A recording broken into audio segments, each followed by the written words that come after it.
They say when death comes, it knocks. But my mother never knocked. Not when she stormed into my childhood with cement dust on her boots, not when she cut me out with silence, and not when she fell, alone, on a rainy warehouse floor. That call came at 20:14 a.m., and though it wasn't her voice, it might as well have been. Because when they told me she was gone, the past returned like a freight train. I hadn't heard her voice in 8 years, not since the day she told me I was wasting my life on cloud chasing nonsense. Art school. Mountains. Anything that didn't smell like sawdust or power tools. So when the police officer from Benton called to say Delilah Halley had slipped and fallen while checking the back inventory dock during a storm, I had no frame for grief, only a numb echo of a childhood I'd buried in Colorado snow. Coming back to Benton was like opening a drawer you'd sealed shut with duct tape. Everything inside smells of dust and betrayal. At the funeral, only a handful showed. I arrived in black, quiet, invisible. But they looked at me as if I'd walked in swinging a hammer. Whispers flitted like flies. She'll sell it, you watch. And, that girl never wanted any part of Halley Supplies. Maybe they were right. The lawyer read the will with the detachment of a man who'd seen too many family tales sour too fast. She left it all to me. Every splintered plank, every unpaid invoice, every rusted shelf of Halley Supplies was now mine. No letter, no explanation. Just a signature that felt like a dare. I'd promised myself I'd never go back, never to the concrete prison, where my childhood dreams dried up beneath the weight of someone else's ambition. But here I was, key in hand, staring at a building that once held her pride in my exile. Eddie, the foreman who'd worked with Mom since the 90s, met me at the threshold with tired eyes. "We figured you wouldn't come back," he said without malice. "Just fact," I nodded. "Because what else do you say to a man who saw more of your mother than you did?" That night, I wandered the house I once knew like a stranger. The walls had shrunk. Or maybe I had grown. Dust covered everything like silence. I opened a drawer in the hallway and found an old photo album, pictures of my mother grinning in hard-hats, standing tall on steel beams. In each frame, I was just out of reach. Off to the side, a blur, sitting alone while she captured the bones of buildings. I remembered the last fight. I told her I wasn't born to sell bolts and wall paint. She told me I wasn't born to run away either. Now she was gone. And I was back. That first night, I couldn't sleep. I sat in the room that used to be mine and listened to the creak of a house waiting for something. Maybe for me to finally answer it. I pulled a notebook from my bag and wrote, "No one teaches you how to return. Only silence does that." And somewhere between grief and duty, a quiet question lodged in my chest. What if the revenge we think we're taking by leaving is just a hidden revenge against the parts of ourselves we never learned to love? This wasn't just the beginning of an inheritance. It was the start of a reckoning. One I never asked for, wrapped in concrete, silence, and a mother's unfinished goodbye. No one ever tells you that inheriting something broken can feel more like a punishment than a gift. You expect a key, maybe a letter. Instead, I got a ledger soaked in red ink and silence. What's harder? Losing a mother you barely knew, or stepping into her shadow with everyone watching, waiting, and hoping you'll fail just enough to prove they were right for giving up on you? The office smelled like old pine and regret. Mrs. Kent, the company's long, retired bookkeeper, met me there with the same cautious tone you'd use for someone who'd wandered in from the storm barefoot. She didn't offer condolences. Just a folder. "Your mother owed the bank $130,000, she said. "Unsecured, due last quarter." Her voice didn't shake, but I did. I flipped through statements I didn't understand, past invoices half paid, and post-it notes with checkmarks like prayers never answered. I wasn't ready. But then again, when are we ever ready for the weight of a life we didn't choose? Outside, the warehouse doors creaked in the wind. Inside, more cracks were showing. 2 clients had already pulled their orders, citing lack of continuity. A nice way of saying, "We don't trust the runaway daughter." The building itself, Delilah's Kingdom, was under investigation for safety violations. Steel beams left untreated, a sagging roof she never got around to fixing. I imagined her walking through here in that storm, still trying to fix everything herself. Still trying to control it all, even in the rain. I called a broker, thinking maybe I could sell the company, escape clean, but there were no takers. Not unless I agreed to absorb the personal debt. Which meant not escape, not clean. Eddie found me sitting in the break room, staring at the ceiling tiles like they might cave in. "You don't know how to run this place," he said. Not cruelly, just stating what I already knew. "But you could learn." I didn't answer. I just nodded and walked into her office. The forbidden room of my childhood. The place I'd been chased out of with sighs and slammed doors. Now it was mine. And it felt like walking into a stranger's grief. There, behind the framed awards and dusty plaques, a small hand, written list sealed in an envelope inside the wall safe. 5 things you'll need to survive, it read. She never said hello. Never said goodbye. Just this one. Pay attention. 2. Don't confuse fear with truth. 3. Hire slow. Fire slower. 4. The walls talk. Listen. 5. Trust someone even if it hurts. I didn't know whether to laugh or cry. I started clearing the office, tossing out stacks of catalogs and rusted paper clips. It felt like erasing her, and also like finding myself again. A few longtime workers quit that week. No goodbyes, just gone. I don't blame them. Would you follow someone who once slammed the door on this town? Still, I signed the paperwork to suspend the company's sale. I didn't know what came next, but I knew I wasn't ready to walk away. Not yet. I wrote in my journal that night. Inheritance isn't a gift. It's a lesson nobody ever taught you. And maybe, just maybe, I wasn't here to rescue what Delilah left behind. Maybe I was here to finally figure out what part of her still lived inside me, and whether I wanted to keep it. Some betrayals wear business suits. Others wear silence. And the worst kind, they're written in blood you can't wash off. It made me wonder quietly, have you ever inherited something you never asked for? Only to realize it might be the very thing that teaches you who you are. Some legacies aren't golden heirlooms passed in velvet boxes. They're heavy, splintered, and full of unfinished sentences. At first, I thought Holly Supplies was just a dying building filled with bad wiring and worse memories. But grief has a strange way of peeling back layers. And sometimes, what you inherit isn't a business or a name. It's the burden to understand someone who was never easy to love, and harder still to forget. I started small, reading contracts I didn't understand, combing through drawers filled with curled receipts and aging staples. The deeper I looked, the clearer it became. My mother had let people owe her money. Not 1 or 2 customers, dozens. I held the handwritten notes, full of promises and partial payments, and wondered if she was building a company, or forgiving debts no one had the courage to repay. That's when I met Caleb, a quiet man with sandpaper palms and the kind of eyes that stayed on the floor when he spoke. He used to design timber frames for the shop. Said he'd loved my mother. Silently. Said she once dreamed of turning the back lot into a woodworking school for local kids. But she never did. Maybe she didn't think she had the right. He murmured. Later that week, Eddie told me something that felt like a stone settling in my throat. Your mom kept every article you published, he said, watching me clean out the back office. Never said a word, but she read them all. I didn't know what to do with that. It wasn't forgiveness. It wasn't closeness. It was observation. The kind that doesn't reach out, but never looks away either. The shift came quietly. I stopped talking about selling.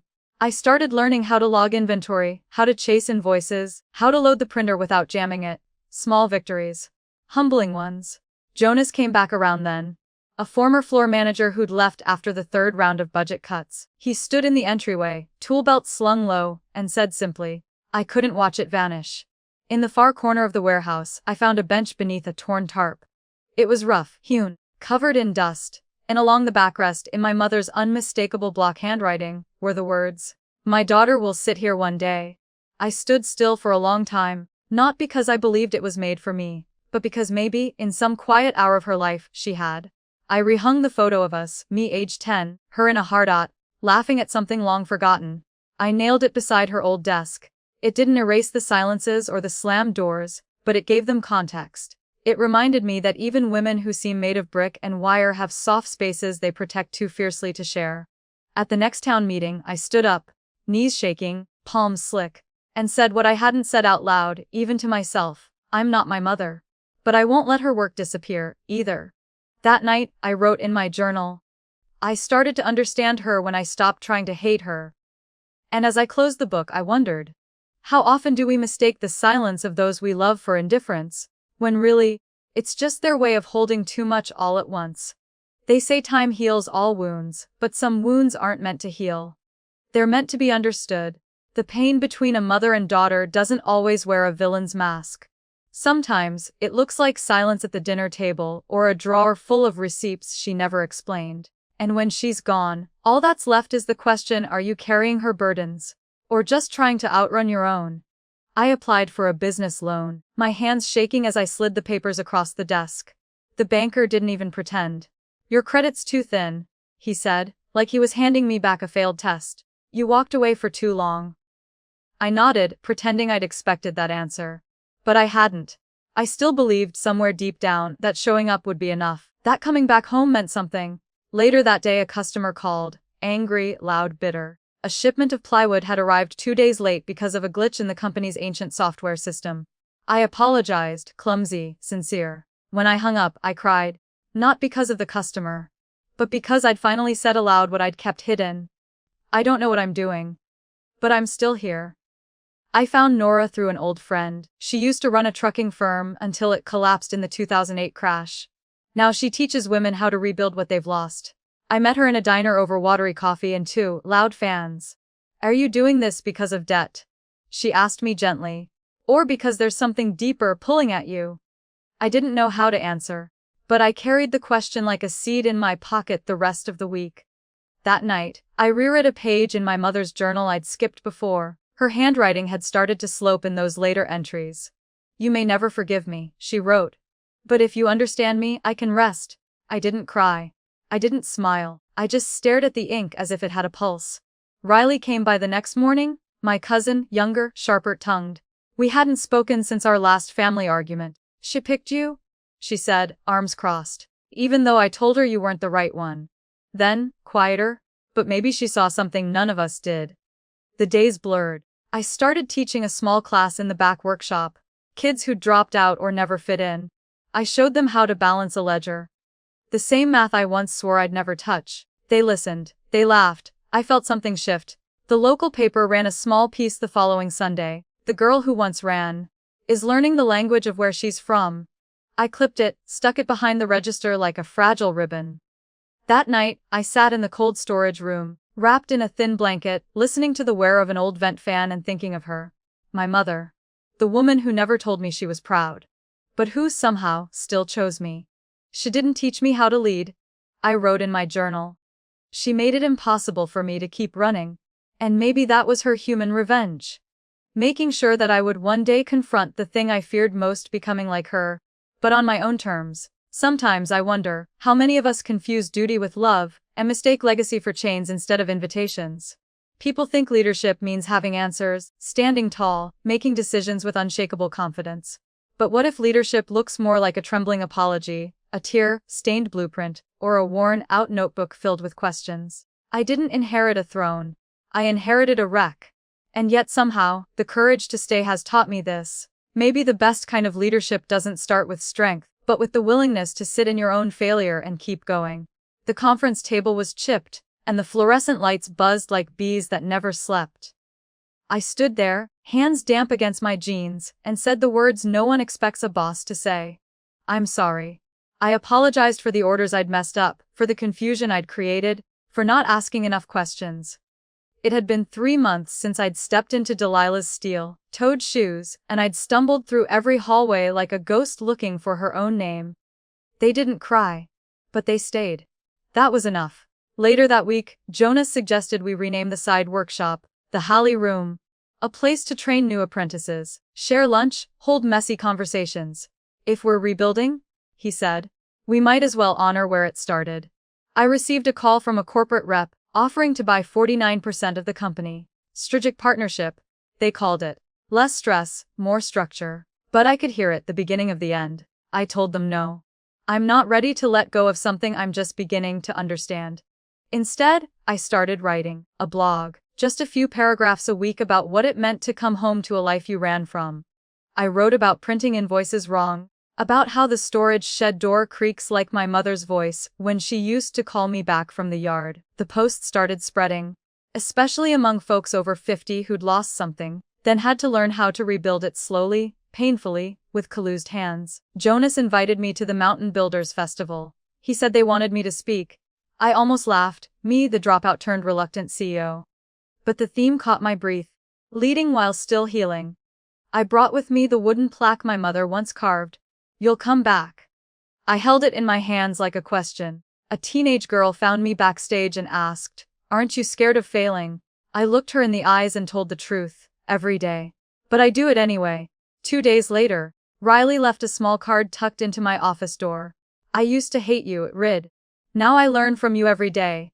And when Eddie came in and dropped his resignation letter, only to snatch it back a moment later, he said, "I've never seen someone willing to learn from the bottom like you. That's leadership." That night, I closed the notebook my mother left me. I'd scribbled in every margin, cried over every page. On the last line I wrote, I sat down on that bench, with every ache and all the grit it took to get there. Sometimes, I think about how easy it is to mistake kindness for weakness, and how revenge, especially the kind that burns hot and quiet, can look a lot like transformation when you let go of the need to win. Have you ever stopped chasing revenge, only to realize kindness was the only way back to yourself? There's something sacred about a name, not because of what it says, but because of who whispered it before you. Some names are stitched into wood and wallpaper, some are chiseled into us quietly. When I was asked to modernize the company's brand, I didn't hesitate because of pride.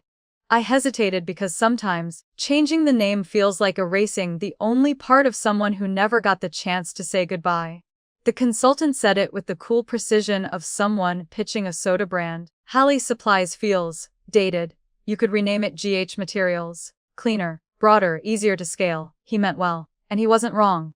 But as I sat across from him, I couldn't shake the thought.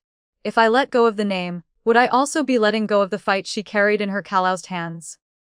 Later, I asked Eddie what he thought. He just shrugged.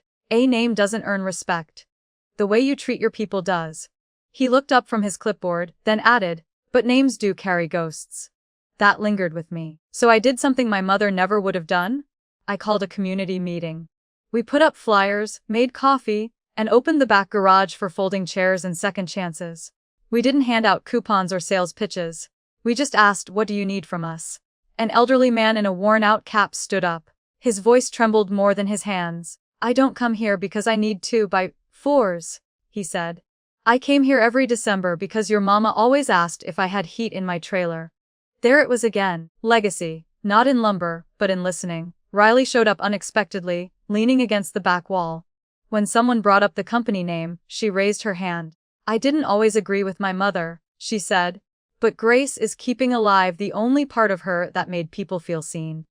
That night, I made my decision. We wouldn't rename it, we'd reframe it. Hallie Supplies would stay. But under it, painted on a new sign crafted by a local artist, would be a motto that felt like a vowsy, rooted strong, built by people.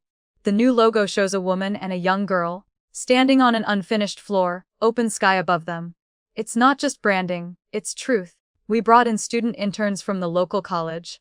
I sat with them during lunch breaks and answered their questions, even the naive ones. I wasn't just fixing the business. I was learning how to carry it without burning myself in the process. At our next staff meeting, I stood in front of the whiteboard and wrote the words slowly. "I didn't build this name. I'm just trying to keep it true to what it once was." And somewhere in the quiet that followed, I felt something loosen in my chest. Not closure, but continuity. Sometimes the revenge we carry isn't loud or violent. It's simply surviving with softness in a world that expected us to grow hard. It made me wonder, how much of what we fight for is really about the thing itself? And how much is about holding on to who we were when it mattered? Legacy isn't just what someone leaves behind. It's also what they chose to bury. And when you inherit a life unfinished, you don't just inherit the good, the resilience, the grit. You inherit the silence too. The kind that lives in old file drawers and faded signatures. The kind that asks you, do you love someone enough to tell the truth about them, even when the truth burns through the memory they left in your hands? I found it while looking for something else. That's how most betrayals show up. Quietly, like a wrong number that keeps calling back. The ledger marked Red Creek Project was buried behind a row of stapled permits. A few numbers looked off. Too clean, too round. My stomach turned. I followed the paper trail and found the internal memo, tucked inside an old budgeting guide. My mother's signature was there, clear as daylight. She'd signed off on the lumber inspection for Red Creek 3 days after the bridge had already failed. I didn't sleep that night. The silence was thick, like the kind that used to follow our worst arguments. I waited until morning, then brought it to Eddie. He didn't flinch. "She knew," he said. "The lumber was hollow. She thought it was a one-off, tried to bury it. The county never followed up. And the bridge collapsed under a delivery truck. No one died, but it could have been worse." I called the company lawyer. "If I speak up about this," I asked, "will I be ruining her name?" He paused. You won't ruin her. You'll be owning what she couldn't. But I still hesitated. Because betrayal stories don't always happen between two people. Sometimes they're passed down like family recipes, baked into the bones of a business. The betrayal isn't in the lie, it's in the silence that kept it alive. Nora was the only one who didn't sugarcoat it.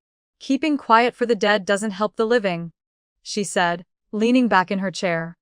You can love her and still hold her accountable, that's what makes it real. So I wrote the post. It wasn't long, but it was honest. Years ago, we failed. Materials used at Red Creek were compromised. Our records were altered. The truth matters. Not because we're perfect, but because we're trying to be better. Some longtime clients pulled their orders. One wrote, I thought you were different than her. I didn't answer, but I read it 3 times. Then something unexpected happened. A group of apprentices, young, stubborn, earnest, sent a letter. It's the first time someone told the truth here without blaming the weather or the calendar. We had a company meeting that Friday. I didn't apologize for her. I didn't defend her. I stood in front of people who'd given me far more grace than I'd earned and said, I'm not sorry for being her daughter. I'm sorry this company didn't always earn your trust. I intend to change that. That Sunday, I drove out to Red Creek. The old warning sign had been taken down. I put it back up myself, pounding the post into frozen earth with bare hands. The wind felt like her voice, sharp, necessary. I whispered, I forgive you, but I won't protect your secrets. That's the thing about infidelity stories. They're not always about cheating lovers. Sometimes, they're about how truth was betrayed by convenience. And how healing begins when someone finally says enough. Have you ever loved someone enough to stop defending them and start telling the truth they couldn't face? Sometimes the loudest parts of a person's life are the ones they never speak of. We inherit more than furniture and unfinished projects. We inherit the silence too. And inside that silence are truths they never had permission to say. It's not always the legacy of what they built that shapes us. It's the quiet ache of what they lost, and the parts of themselves they tried to protect by hiding them. ARAVI note open. So, of course, I opened it. Tucked among faded invoices and brittle blueprints were dozens of letters. Handwritten. Unsent. All addressed to someone named Marshall Klein. The handwriting was unmistakable, my mother's. Neat, practical, like she wrote each word with both control and restraint. I didn't recognize the name, but when I asked Caleb, he paused for a long time before answering. Marshall was the one she wanted, he said quietly, but your grandparents didn't think he was enough? Too poor? Too kind? Not the right class? I held the letter that sat on top.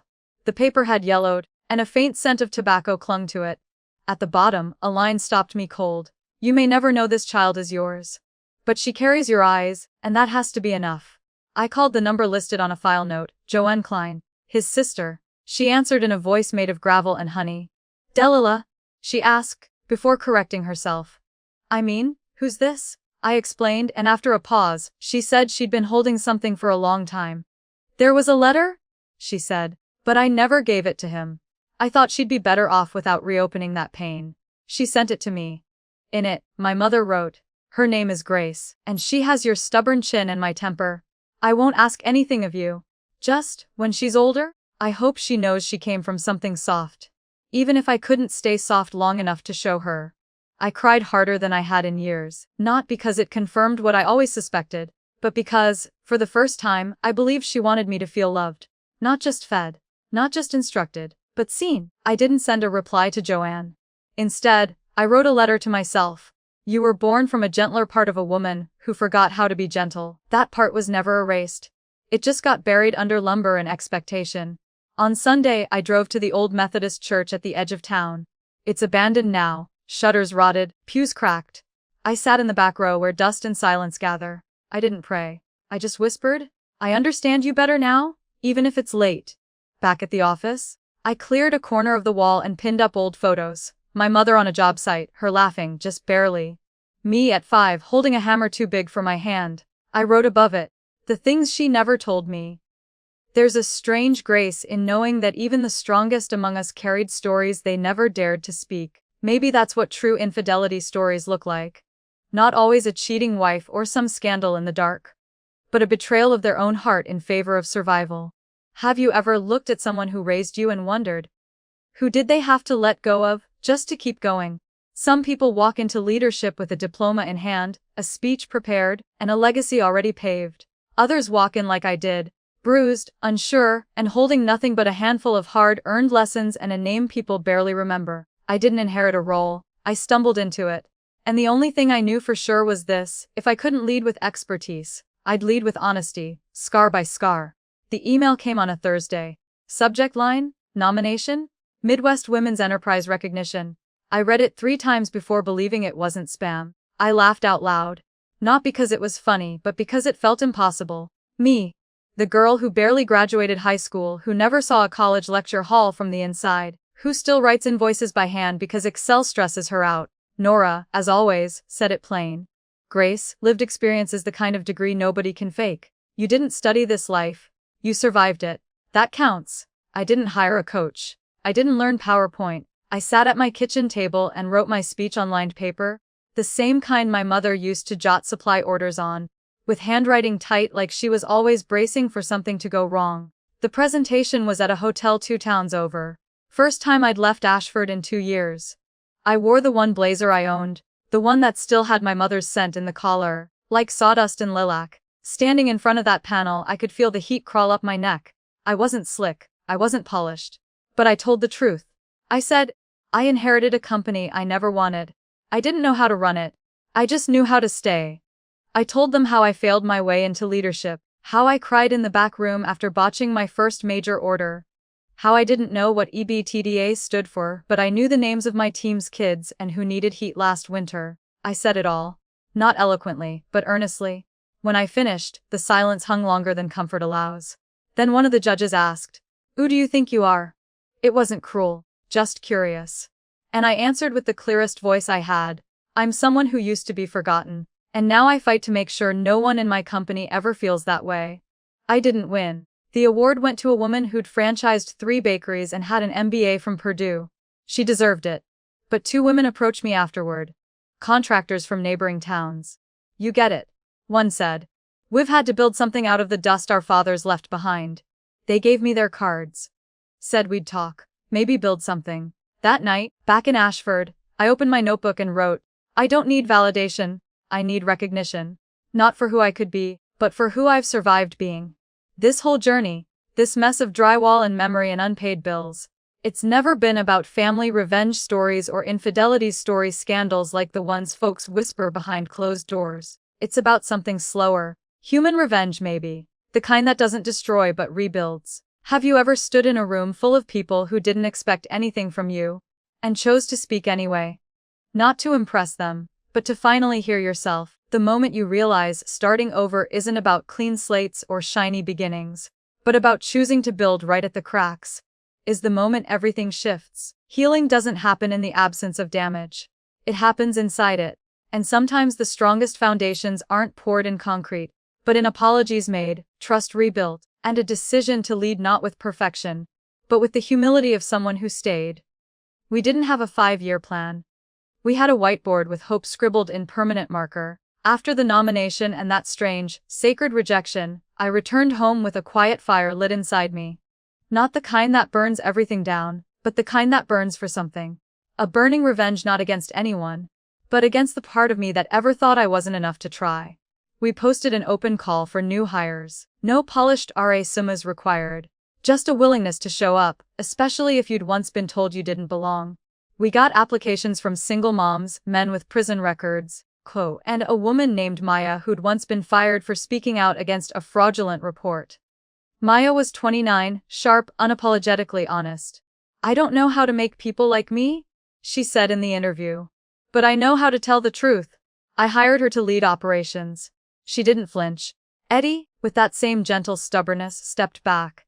"Time for me to move to the back row," he said, grinning. "Watch the new ones take the stage." He stayed on as a mentor, because some fires never fully go out, they just burn quieter. Our leadership circle grew. Maya's operations, Jonas, technical, Arena's communications, and me, somewhere between the cracks holding the vision together with tape, trust, and late-night coffee. We met every Thursday at 6 p.m. sharp, writing a culture charter on a chalkboard no one erased. It read transparency, equity reskilling, trust over titles. I proposed a quarterly profit-sharing model for longtime staff. Jonas nodded. Aaron wept. Maya asked, "Are you sure?" I was. Because if they're building it with me, they should rise with me too. Maya hosted a staff circle called Breaking the Silence at Work. People cried. Some yelled. No one left. We kept the lights on late that night, not because of inventory, but because stories needed space. At Nora's invitation, I took a soft skills negotiation class. Learned that holding your ground doesn't mean raising your voice. Sometimes it just means saying, "That's not okay," without shrinking. 3 neighboring towns started placing orders again. Slowly. Quietly. We didn't send flyers, we sent people. And people, it turns out, build better bridges than marketing ever will. One evening, I climbed to the warehouse roof, dusty boots dangling over the ledge. The sun was sinking like a slow exhale. I opened my journal. Wrote with the same pen I used the day I almost walked away from all this. I'm not the best. I'm just the one who stayed. Somewhere, maybe in another timeline, I disappeared after Mom died, sold the company, left the town, never looked back. But here, in this life, I stayed. And that choice, over and over, is the truest revenge I've ever known. Does your healing ever whisper to you, not in victory, but in quiet presence, you didn't quit on yourself, even when everyone else did? Fame never knocks like a friend. It enters the room as a whisper, then stands too close. It asks for your scars, dresses them as inspiration, and calls it kindness. But sometimes what people want isn't your truth. It's a version they can use. And when your story becomes a product, the fight isn't just to be heard. It's to not vanish inside someone else's version of you. The headline ready, "The girl who returned to rebuild her mother's dream." My name in bold. My photo beneath. Bent elbows, steel frame behind me, smile unsure. A man walked into the store that afternoon. Said he'd read about me and wanted to talk partnership. Only if you build your personal brand. He added, people love redemption arcs, redemption. As if survival were a product. As if pain made palatable could ever be healing. Maya pulled me aside. Her words were blunt. If you don't draw a line, they'll sell your life like a cheating story. Neatly packaged. Nothing left of what it really cost. I nodded, not because I agreed, but because I recognized the truth she was protecting me from. Then came the invitation, a women's conference. Topic, the courage to come back. I held the letter for hours, unsure if I was worthy. What could I teach anyone? I asked Eddie. He handed me a leather-bound journal. Don't write what people want to hear. Write what you still don't dare say. That night, I opened my mother's notebook again. On a yellowing page she had written, "You can be silent, just don't lose yourself inside the silence." So I started writing. Not for press releases or speeches. For the people under my roof. An internal blog, sent every Friday. What I got wrong. What I regret, and what I still believe in. The replies came slowly. A quiet, "Thank you." From a new hire. A long letter from a janitor. And then, one day, an email from someone I'd never met. "I lost my mom last spring. I thought I couldn't start over. But you make me think maybe I can." It hit me then, telling the truth wasn't about being brave or being known. It was about reminding someone else they weren't alone. Still, not all eyes looked on with grace. Some came into the shop now not to buy but to watch. To weigh. One woman stared too long then said, "She looks just like Delilah used to. But she talks different." At the end of that week, I didn't attend the conference. Instead, I sat beneath the oak tree behind our lot, journal in lap, breeze cool against my face. And I wrote, I don't tell my story to be heard. I tell it because silence is not a refuge. It's a place we survive until we're ready to speak. Have you ever been loved for the mask you wore? And feared what would happen if you took it off? Some revenge stories are loud, filled with courtroom scenes or front-page scandals. But others live quietly in the way we reclaim what was taken, protect what was left, and learn to speak again. Not as a brand, but as a whole person. In small towns, secrets don't sleep, they wait, pressed between newspaper columns, whispered across back fences, or buried in the wet cement of half-finished projects. When you inherit a legacy, you don't just get the gold-embossed name. You get the rot too, the parts nobody polished.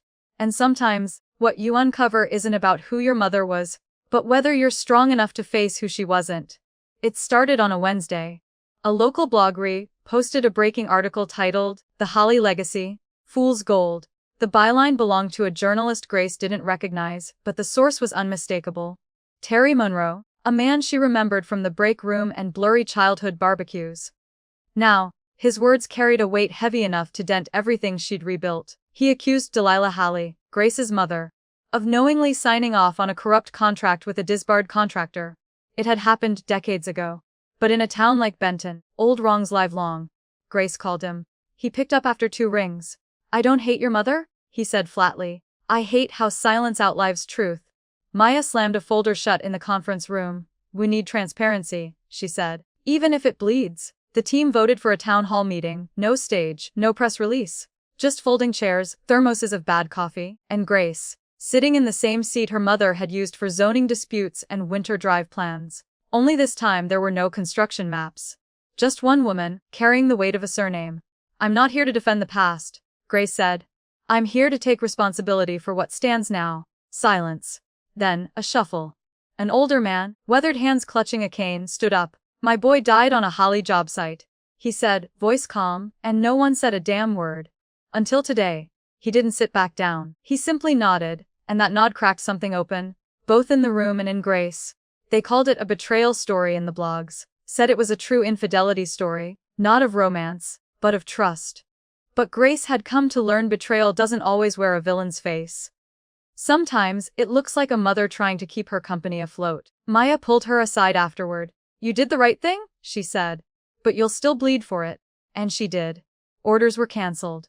Rumors bloomed, but something else happened too. Small, almost imperceptible envelopes in the mailbox from strangers, a basket of apples with no note, a high school teacher emailing to ask if they could use Grace's words in a civics unit called Leadership and Accountability. Later that night, alone with a lukewarm mug of tea, Grace opened her mother's last journal. Between pressed receipts and blueprints, one line caught her breath. "Your name may be cleaned one day, Delilah, but if it isn't, may your daughter be brave enough not to run." She didn't run. She picked up a pen and wrote in her own journal. "My mother tried to protect a name. I choose to protect the truth, even if it's not spotless." And somewhere in that choice, messy, complicated, human, was the leadership no one had taught her. Quietly, for the viewer to wonder, what do we owe more loyalty to? The memory of someone we loved, or the truth they might have feared? Sometimes, healing doesn't come with a breakthrough. It arrives quietly, at a gas station, in the middle of nowhere, wearing the same face that once broke you. And when the person who left says they now understand why you had to leave first, the ache doesn't vanish. But it softens, just enough to let you breathe in a life that's finally your own. It was a Tuesday, nothing remarkable, just the usual rust of a Montana afternoon and the hum of the gas pump clicking off. Grace had bent to screw the cap back on when she heard a voice behind her. "Grace." She turned. Cole Matthews, older now, a bit thinner, hair flecked with gray. His eyes carried the weight of someone who had learned, too late, what matters most. They stood awkwardly at first, like two people who had once shared a room but no longer shared a language. They ended up at the only cafe open past 5. Sat across from each other, stirring coffee they didn't drink. The conversation danced around safe subjects. Weather, the town, how much had changed. But there was something thick in the air, something that didn't have a name yet. Then he said it. "When you left, I felt betrayed. I thought you chose uncertainty over me." She didn't look away. "I did. Because I couldn't shrink just to stay." He nodded slowly. "I see that now. No blame, no plea for a second chance. Just understanding, and that somehow was heavier than any apology." Later when Maya asked, "You okay?" Grace said, "It's the first time I've looked back without bracing for impact." That night, she wrote on her blog, "People didn't leave me because I was unworthy. They left because I wouldn't dim my light to match their comfort." The post went viral. Not in the way of headlines or shares, but in emails, quietly arriving from inboxes in small apartments and hospital break rooms. One came from a young woman named Lucy. "I left my family because they tried to marry me off. Your words made me believe I wasn't broken. Just beginning." And that's when Grace understood her old pain had become someone else's new language. The achy wasn't just hers anymore. It was a bridge. A lifeline. In the office she wrote on the whiteboard in blue ink, "We don't begin from safety. We begin from truth." And when one intern asked her quietly at lunch, "Do you regret anything?" she smiled. Not out of certainty, but out of peace. Regret teaches you where the scar is, but truth teaches you how to live with it. She didn't tell anyone this, but she kept the coffee receipt from that day with Cole. Not for nostalgia, but as a reminder, closure isn't always loud. Sometimes, it's two people choosing not to reopen a wound. Subtle question for the audience, gently tucked in her reflection. Have you ever mistaken someone's leaving as proof you weren't enough, when it was actually the first step to becoming whole? What if a company wasn't just built on concrete, but on compassion? What if profit could live alongside purpose, and not be afraid of it? Grace Halley didn't set out to disrupt an industry. She simply refused to believe that care and capitalism couldn't share the same table. And when a door slammed shut, she built one out of reclaimed wood, and left it open. Grace knew the boardroom wasn't going to applaud. Still, she stood, back straight, palms open, and said it anyway. We're shifting 20% of our annual profit into a vocational fund, specifically for unemployed women looking to retrain in construction and logistics. Silent, a low scoff. A shareholder leaned in, voice stiff. You're not a charity, Holly, you're a businesswoman. Or at least, I thought so. Grace didn't blink. But she felt the weight of that word, businesswoman, like a collar too tight. Later, in her office, Maya folded her arms. They're not wrong, she said. But they're not right either. You're not a charity. But you're also not someone who trades her spine for spreadsheets. Grace nodded. She didn't have the perfect words yet. But she had a vision. So she did what her mother used to do when things got too loud. She opened the doors. Literally, she invited the townspeople into the supply yard for a public forum. No suits, no slides, just one question on a whiteboard. What kind of company do you need in your life? A woman stood in the back, 42, former janitor. Sleeves rolled to her elbows, voice barely steady. I applied to 23 jobs after my divorce. No one called back. Until you didn't just give me a chance. You gave me a floor to stand on. Grace stepped back and let the silence hold her words. Let truth, not data, do the convincing. That week, a small Montana paper ran the headline, "Local construction firm builds something bigger than homes." Underneath it, a quote, "We still profit, but we profit like people." It didn't land clean. Investors muttered. A minor stockholder sold out. A radio host in Butte called her delusional. Grace declined interview requests. Instead, she passed the mic to Hannah, the woman from the forum, who now spoke on behalf of the fund at a regional conference. No PR strategy, just a story with hands calloused from learning. That night Eddie called. I don't get it all, he admitted. But I've never been prouder to say I once worked under Grace Halley. In the office, Maya printed a new phrase and pinned it over the main workbench. We're not just a company. We're the answer someone once prayed for. And one morning, as Grace sat by the window with her coffee cooling too fast, she wrote, I don't know all the rules of business, but I know how to see people, and I'm learning that's harder to teach. Subtle audience reflection, seamlessly woven. What would it look like if every dollar earned carried the weight of someone's second chance? Not every home is made of lumber and nails. Some are built from the people who chose to stay. Grace Halley didn't learn leadership from a textbook or a boardroom. She learned it in the quiet spaces, in the look of someone who finally feels seen, in the story someone dares to tell because you stayed long enough to hear it. And sometimes, being present is the loudest kind of power. Maya had the idea first. Let's host them, she said, eyes bright. All of them. The people who walked through our doors with nothing but grit. They called it the first annual Halley Gathering, though nothing about it felt annual. It felt like a reckoning, gentle but powerful. Folding chairs filled the warehouse where timber once lay, now lined with tea lights and rows of faces that carried stories no blueprint could design. One woman stepped forward. She was young, soft-spoken, with a steady jaw. I used to sleep just outside this building, she began. Back when I had nowhere. I remember thinking if I ever made it out, I'd build something that held warmth. Today, I draw up designs for this company. I built the very place I used to hide from. Jonas sat 2 rows back. No one saw him cry until he took off his glasses and let the room see. His former apprentice, now the lead engineer, stood at the podium, talking about welding lines and second chances like they were the same thing.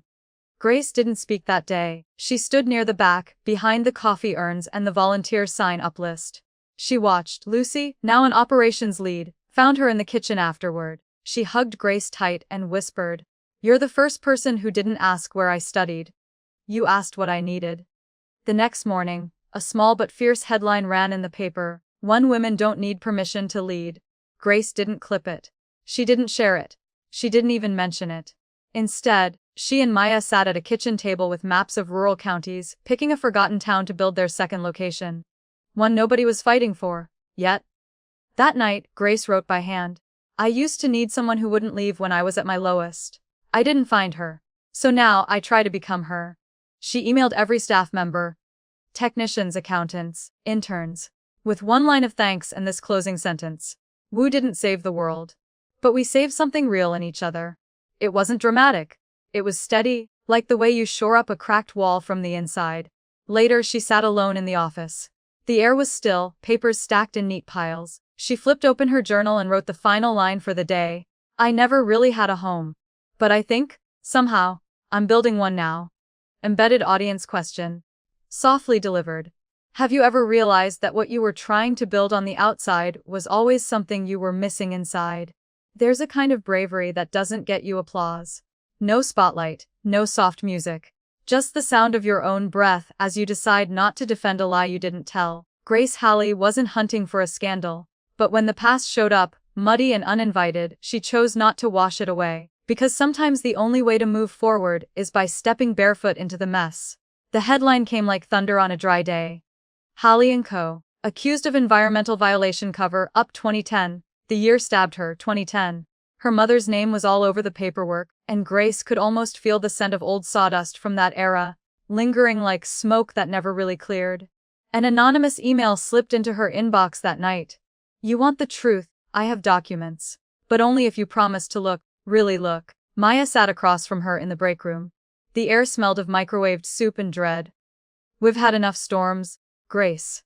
You sure you want to open another one? Grace looked down at her hands. They weren't callous like her mother's had been, but they carried weight just the same. I don't want to build anything new on rotted ground, she said quietly. They launched a full independent review.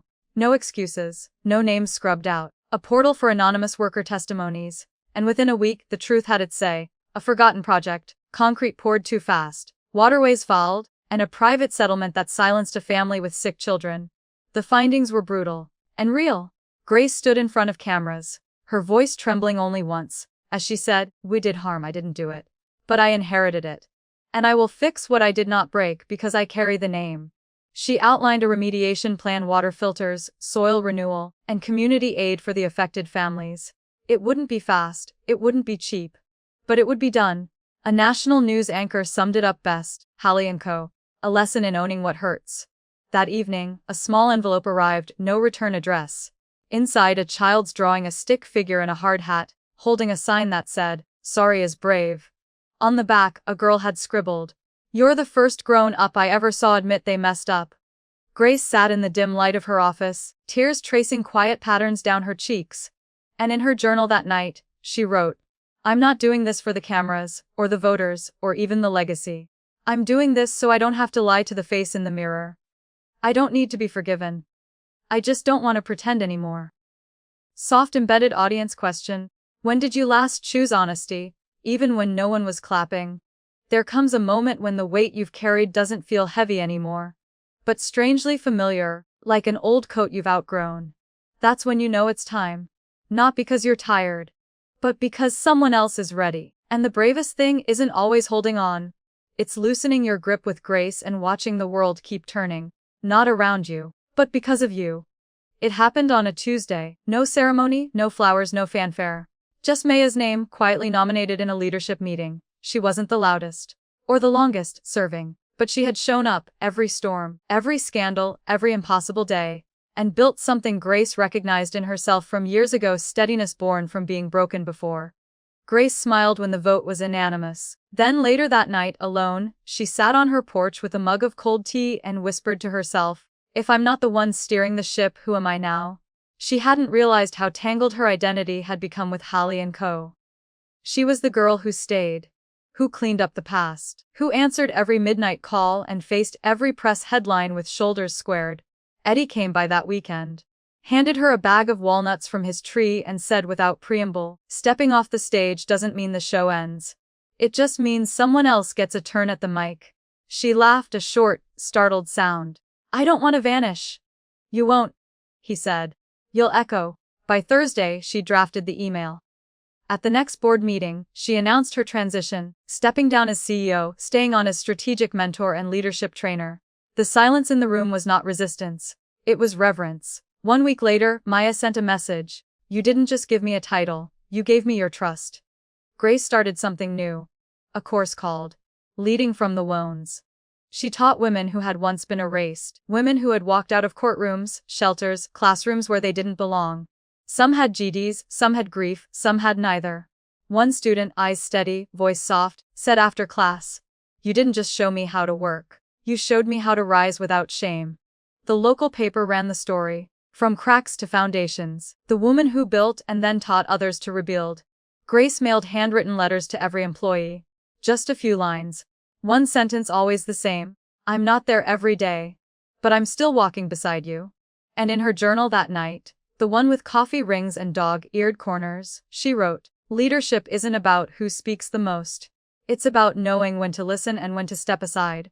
Audience questions embedded mid-scene. Is there a moment in your life when stepping back wasn't defeat, but the start of someone else's strength? She didn't weep. Not this time. Not because it didn't matter, but because it did. Because letting go, when done from a full heart, doesn't feel like loss. It feels like legacy. You don't always know the moment legacy is born. It doesn't arrive with applause or a headline. Sometimes it looks like an old warehouse key. Sometimes like a trembling voice reading your words. And sometimes, it's the quiet realization that what you built outlasts you. Not in steel or profit, but in the courage it plants inside someone else, who once believed they had nothing left to begin with. The email came from Harper West on a rainy afternoon. Grace nearly deleted it, assuming it was another speaking engagement she didn't want. But then she read the subject line again. Proposal memoir publication, title Rebuilding, What No One Believed Could Be. She stared at it for a long time. At dinner she told Maya, "I don't want to write a book to celebrate myself. I want it to be something people read when they think they've run out of road." Maya put down her fork. "Then write it for the ones still standing in the wreckage." Grace began slowly, not chronologically, but from memory, sharp, imperfect, painful. She started with the key to the warehouse, cold in her palm, handed to her after her mother's funeral. The weight of it. The disbelief. The shame that she didn't feel ready. One chapter was titled, My Mother's Ledger. In it she wrote not about sins or defense, but about inheritance, of courage and failure in the same breath. She didn't clear her mother's name. She just told the truth. When the book launched, she didn't expect much. But it quietly climbed onto the New York Times bestseller list, nestled under social memoirs. It wasn't a viral phenomenon. It was a whispered one, the kind passed from hand to hand between women on buses, professors to students, daughters to mothers.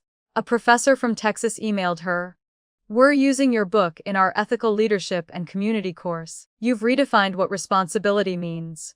Grace reread that email 5 times. She ordered special editions, each one with a handwritten note. To her staff, she wrote, "You are the chapter I couldn't write alone." At an interview, the host asked, "What do you think is the most important thing you've left behind?" Grace looked out the window before she answered, "I think I've made it possible to start over without needing to be perfect first." And in a moment that would stay with her longer than any award, she stood in the public library one evening, just after a storm. A girl with a hoodie pulled tight over her head held Grace's book like it might disappear. She didn't say a word, just smiled, nodded, and walked out. Grace sat down in the same spot later and opened her journal. It was never the company, never the name on the door. It was always about who found themselves again because we didn't look away. Audience question, woven in. Have you ever realized the thing you feared would define you became the thing someone else needed to find their way? She closed the journal softly and exhaled. She had spoken at conferences, led teams, survived scandal, taught women who had once been invisible. But somehow that silent moment in a library meant more. It told her that her story had stopped being just hers. There are places that hold your bloodline like a secret folded into old floorboards. Returning isn't about nostalgia, it's a reckoning. You walk into a town that never expected you back, and it hands you your mother's shadow, still warm. You don't go to reclaim it. You go to understand how a woman becomes armor before she becomes memory. You go because healing doesn't always happen where the wound began. But it starts there. Grace hadn't seen the town of Lansbury since she was 8. It had lived only in whispers, and the strained pauses in her mother's voice. But now, 3 decades later, she stood just outside the old church where Delilah had once sung hymns barefoot in the summer heat. The church had long been abandoned. Its steeple was missing half its shingles, and graffiti laced the walls. But someone had turned it into a shelter for unhoused women. The sanctuary was now filled with cots, not pews, and the choir room, once sacred, held a bookshelf stacked with battered paperbacks and gently used coats. Grace wandered through, pausing at a weathered piano missing its middle C, A woman in her 70s stopped her. "You've got Delilah's eyes," she said. "But yours are softer.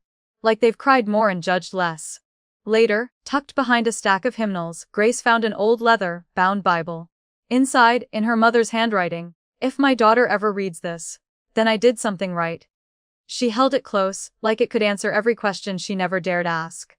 In that moment, Grace stopped seeing her mother as the unshakable matriarch who built Holly & Co. She saw the little girl who likely prayed not to become the kind of woman the world breaks without bothering to bury. She placed a photo of Delilah and her grandmother on a wooden table beneath a cracked stained glass window.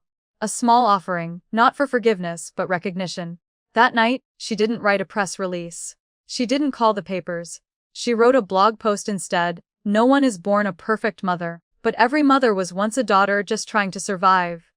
Grace made a quiet donation to the shelter, enough to convert the space into an arts and trades center for women from isolated areas. Not to fix what had been broken, but to start again with bare hands and borrowed hope. One afternoon, a little girl named Willa tugged at her sleeve. She held up a crayon sketch. "You're the first grown-up who came without money in your hand?" Willa said, "but with ears." Grace knelt and accepted the picture with both palms open. She left Lansbury without a camera crew, without a formal goodbye. But before she climbed into her truck, she pried a smooth stone loose from the well's edge, one her mother might have once touched, and slipped it into her pocket. Audience question, woven in. Do we owe it to the ones who raised us to see not just what they did, but what they endured before they had the words to name it? That night, back in Ashford, she opened her journal and wrote, "Sometimes we go back, not to live there, but to learn how far we've come." There was no revenge, no family drama stories left to chase down. The betrayals, real and imagined, had faded into something else. Not closure, not peace, but clarity. And maybe that was enough. Sometimes legacy doesn't arrive in applause or headlines. It waits in the quiet where no one's watching. It looks like a willow tree planted in dry soil. It sounds like your own breath when you say, "This is enough." You don't become someone great by surviving the storm. You become someone who stays long enough to rebuild where others walked away. And in that staying, you become someone your mother could have leaned on. The Delilah Halley Center sat on the edge of a rural town too small for stoplights. It didn't boast glass towers or glossy signs.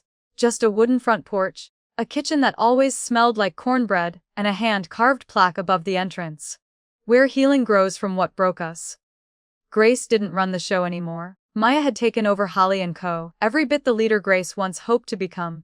Eddie had retired. His farewell party ended with him reading aloud from Grace's first journal. The entry she wrote the night she almost walked away. That memory didn't sting anymore. It felt earned. Harper West had published her memoir, Building What No One Believed Could Be. It climbed quietly into the New York Times bestseller list, not because she had a famous name, but because so many people needed to read about someone who started from nothing and didn't lie about the climb. When asked in a documentary what she hoped to achieve, she replied, "I didn't write to be believed. I wrote so no one else would feel like they were the only one." One letter came from a former employee. "I used to think you inherited a name. Now I see. You gave it meaning." Grace didn't cry often anymore, but that letter folded neatly into her wallet, tucked beside a picture of her mother. The final women's conference she hosted was held in a barn lit with lanterns. It was there she said, "I'm not the most successful person in the room. I'm just the one who stayed when things got hard." A little girl approached her afterward, her front teeth missing and her eyes wide. "What do you do?" she asked, "when nobody believes in you?" Grace knelt, looked her straight in the eyes and said, "You believe in yourself first, and then you go find people who know how to stay." She planted a willow tree in front of the center that spring. The roots clung to dry dirt, stubborn and quiet, just like her mother once was, just like Grace had learned to be. As night fell, the lights inside the center flickered on, one room at a time. Sewing class, job coaching, a circle of women learning how to speak without apologizing first. Grace stood across the gravel road and watched the building glow like something sacred. She remembered the version of herself who had no place like this. Just a box of her mother's old files, a tarnished key, and the choice to begin. Audience questions woven in. If the people who came before us were flawed, but tried their best, do we carry their burdens, or do we rewrite what love looks like in their name? She walked into her office one last time. No speeches, no farewell balloons, just her journal waiting. And on the final page, under the weight of all that had been built, she wrote, "I am not someone great. I am simply someone who stayed long enough to become the home I once needed."